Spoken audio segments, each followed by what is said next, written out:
खुलुमबाय लोगोफोर, आं दोंसे खन्थाइ आवरायनो आखायाव लादों। बे खन्थाइखौ आवरायनायनि सिगां माबाफोर गोरोन्थि जायोब्ला निमाहा होगोनखौ नोंथांमोननिसिम मिजिंथिबाय। खन्थाइखौ लिरदों जावलिया सिमां आरो बे खन्थाइखौ आवरायदों जावलिया सिमाङानो। खन्थाइनि मुं जेंसि। फैदो बिदिब्ला खन्थाइखौ खोनासंलांदिनि। खन्थाइनि मुं जेंसि। खर' गिदिंबाय, आनज्लेद नांबाय, सोरगिदिं खोमसि जेरैबो गोसोम मायानि जे। सान हर हान्थु खेरायदों, सिगाङाव गंसे आलारि बाथि। हागोन दा सोरां होनो, गोरबोआ सोंथि सोंदों। हज्रिख्रावदों, बबेनिफ्रायबा गिथाव सोदोबा रिंफैदों। आखाइ फोलावबायदों, हागोन दा आखाइजों आखाइ होना गोजोननि थोबसे सोरां होनो, गोरबोआ आंनि सायाव खुद्रिबायदों।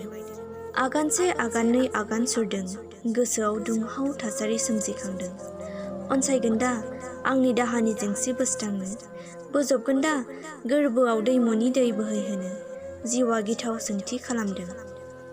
एसेनोसै, गोजोन्थों।